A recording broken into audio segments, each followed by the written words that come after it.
Hello, hello everyone. I am so pleased to be here. I am so happy to see some of your faces. I can see most of the people here. I know some good friends are sitting way in the back. Some of them are sitting right in the front, and some are right here. So thank you so much for being here. So as many others before me, like Petra and Lexi, I'm also a scientist. I'm a marine scientist. My name is Maria Veronica Toral-Granda. You can call me V. I can see that some of you are already wondering, where am I from? What is my language? What language do I speak? Sorry, French? No, I'm not French. Polish, Russian. Oh, I'm sorry, but I need more, more things to be at least Russian. So I am South American. I come from Ecuador.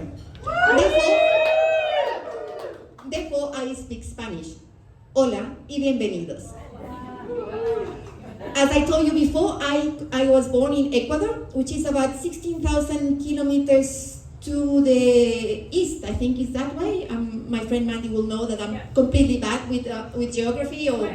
Yeah, am I correct? That's the first ever. Anyway, so 16,000 kilometers down to the east, that's where Ecuador is. And when was I born? I'm old. My son came running one day back in Galapagos, and he said, Mommy, did you know that the dinosaurs are prehistoric? And I'm like, I'm a scientist, of course I know that. And he's like, yeah, they were born in the 1970s. And I'm like, oh, yeah, so I am old. That old. All the hairs from 1985, so I am that old. So I came here to Darwin in 2015 to do my PhD. Some of you might have PhD, some of you might not. Don't. They're not used for anything. Just telling you that. Anyway, and I came to do my PhD here at Charles Darwin University. So thank you so much, Charles Darwin University, for paying for my presentation here. Anyway, so I was telling you that I was born in Ecuador. So I was born in the mountains. The name of my city is called Cuenca. Cuenca means valley. So I'm surrounded by mountains. The city is at 2,560 meters above sea level. So that's about 10,000 feet for those of you who want to go into American terms. And back then, we would go 3 weeks to the sea, because why not? Okay, so that was me. Oh, wrong one. There, that's me. When I was 3, because, I wanted to be a scientist. I wanted to be a marine biologist. I wanted for the most of my life to study fish. So, I watched everything possible that was on National Geographic that I could tell me about fish. But I had a sexy naturalist too. But when I was speaking to some people here in the audience, they kind of told me that my sexy naturalist wasn't known. So I'm like, oh. So then I went, as a good scientist, I went back and said, okay, so I need to do some research. What is the research? I'm in Australia. Australia is part of the Commonwealth.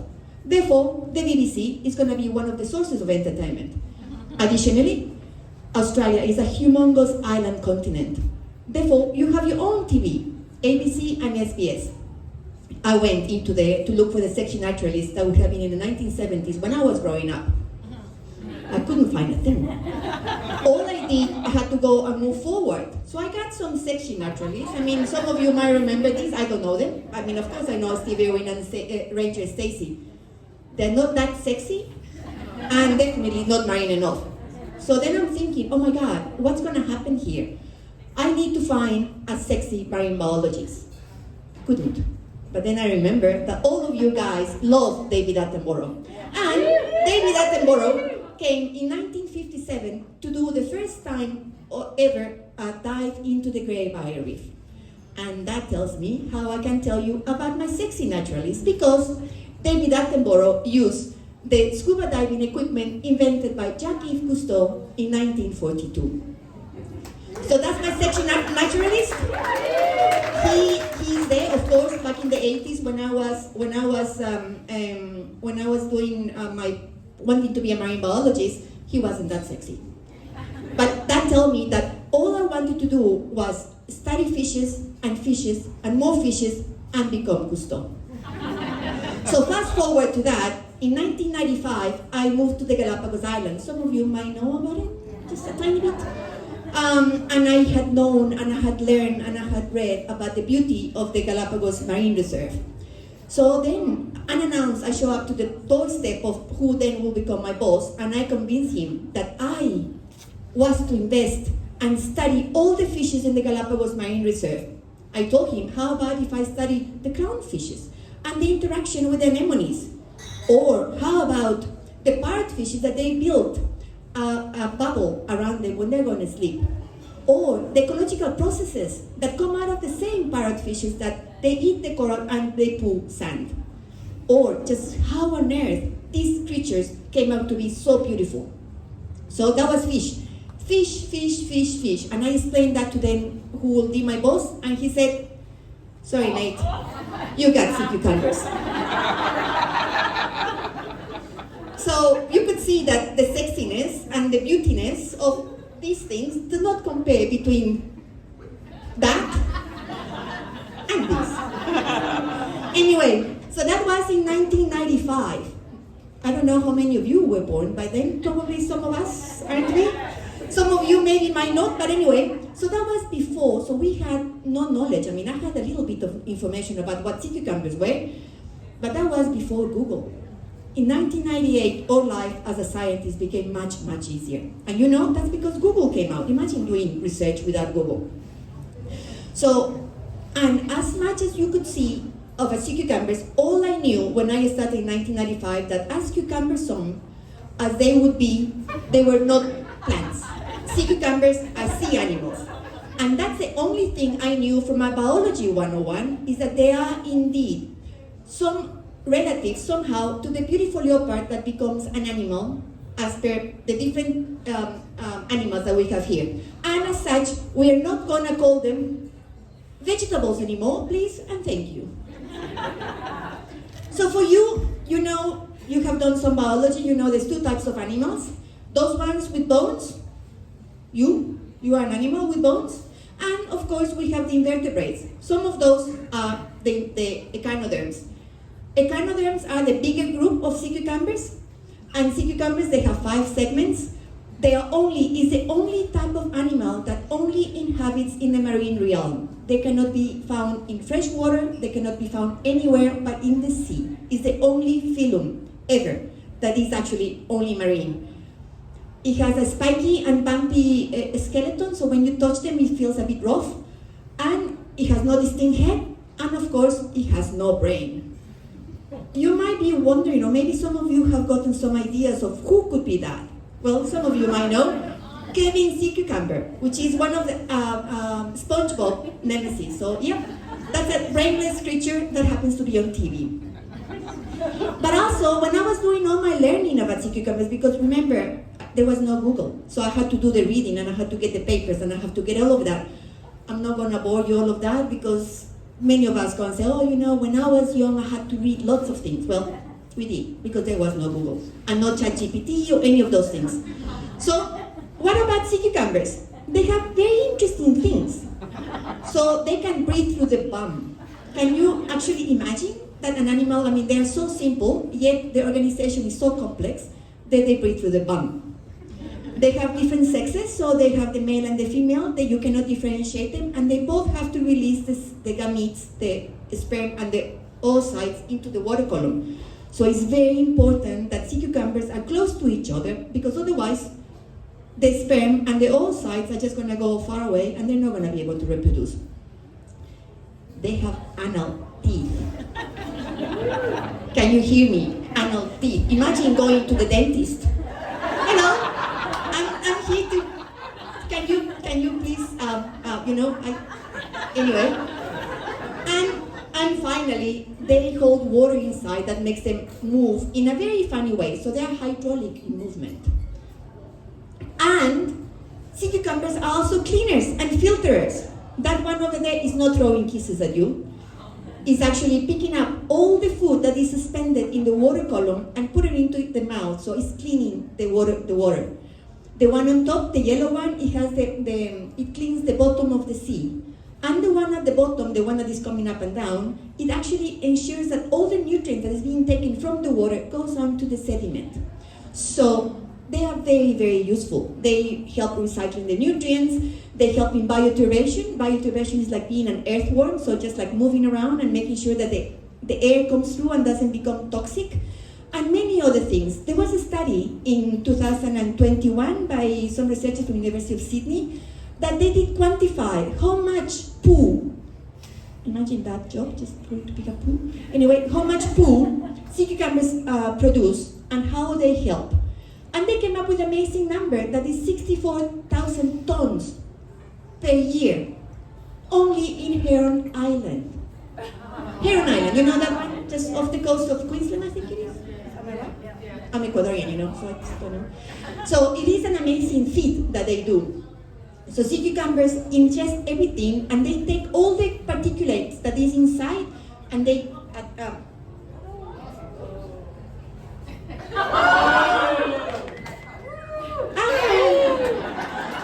thank you.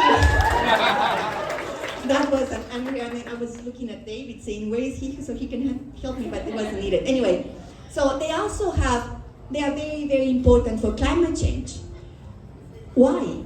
Because when they take in the poo, they take in the food and they poo, everything comes out cleaner out of them. And the alkalinity of the process helps the acidity of the ocean.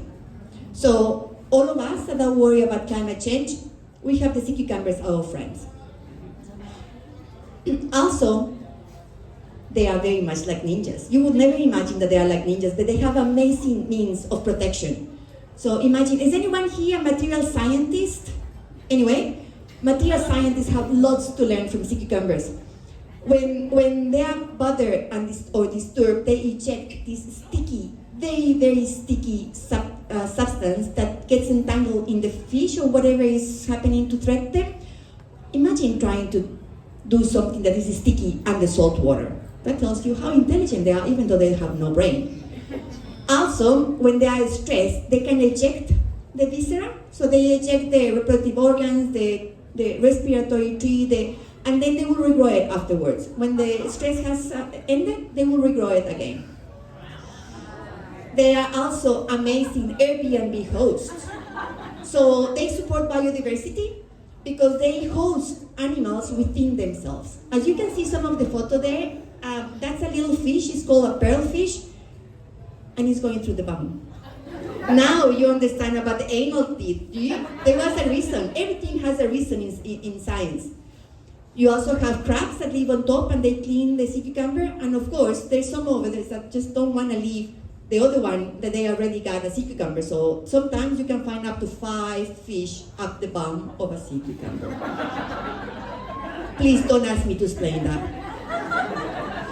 And also, traditionally, sea cucumbers have been used as a tonic. They are well known for the properties. They have lots of protein.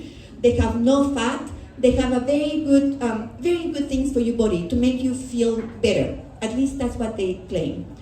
Now, there's a lot of products for beauty. I just used one yesterday. And we just did a very quick review with a colleague of mine, and we identified that 80% of the total numbers of papers published on sea cucumbers, 80% is about the medical and industrial properties, not on conservation, not on fisheries, not on anything. And however, one of the biggest things of sea cucumbers is that they are food items. I have eaten them. They don't taste that nice, but yes, but people eat them because some people think that they will help them with, I don't know, it's in the Chinese market, and the Chinese market, they used to think that if they have an issue with a part of the body, they had to eat whatever looked like that part of the body. So that's how sea cucumbers became famous. So I just don't have to explain anymore. And they are very, very, very expensive. So if you get a premium grade sea cucumber, you can see in the photo behind me, those are sea cucumbers of a very good quality. 1 kilo is about $3,800 US dollars. So you can imagine that there's lots of people trying to get them because it makes lots of money. And that has led to a lot of issues with them. taxonomic records show that we have 1,700 sea cucumber species worldwide. They live from the pole to the pole, including in the middle. They are everywhere. 84 of them have a commercial value. And about 371 of the sea cucumber species have been assessed for extinction risk. You can see that the percentages are very, very low. We don't even know. There's so many fisheries happening that we don't even know what are the species being harvested. And all of this is to mostly satisfy the Oriental market, mostly China, Japan, Indonesia, Malaysia, and the Asian diaspora in Europe and the States and here in Australia as well. So this has led to the original point of contact where people used to pick up sea cucumbers used to be here in the Northern Territory. If you have gone over to the museum or something, you might have seen that the first commodity that was traded from back then, before it became Australia, was the pêche de mer or the trepang. It was the moccasins that came from the north and will bring tamarind seeds, they will bring the lotus, and they will exchange that for the trepang or the sea cucumber. So Northern Australia has been on the map for many, many, many moons. And as you can see in the graph behind me, you can see that most of the yellow line on the side, it means that how long ago the fishery had expanded. So towards the red color is later, 2,000 years, in 2000 onwards, and before in the yellow. So you can see that most of that started here in this region. And that has led to another issue, the issue that many of the fisheries are depleted. You can see lots of numbers over there. Some of them are reduction in size, so instead of getting the big sea cucumbers, they're getting little tiny ones. So they're still affecting the ecosystem because they're not getting the prime ones, but they're getting another one that's going to sell for much less money. The livelihoods of those people are being affected because if they don't fish sea cucumbers, they have nothing else. They normally have very low skills. And as you can see there, 50% of the fisheries worldwide are in trouble. Plus, we have illegal fishery. This is a photo from Northern Australia. There's a lot of Indonesian fishes coming over here to Northern Australia, especially Northern Territory and Western Australia, and we have that issue. So with all of these, you're probably really wondering, what have sea cucumbers done for you? Well, I think that this is very, very obvious. They have so many things. They help us with productivity, with bioturbation, with climate change, with biodiversity, with food security and well-being.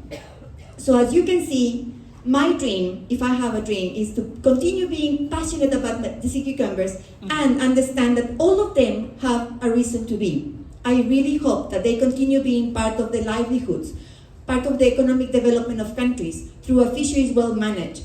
They are beautiful use in aquariums and elephants. So I think that that's my dream. And as you can see, I am easily distracted by sea cucumbers. I am, of course, cool as a sea cucumber, and I'm a certified sea cucumber lover. Thank you very much.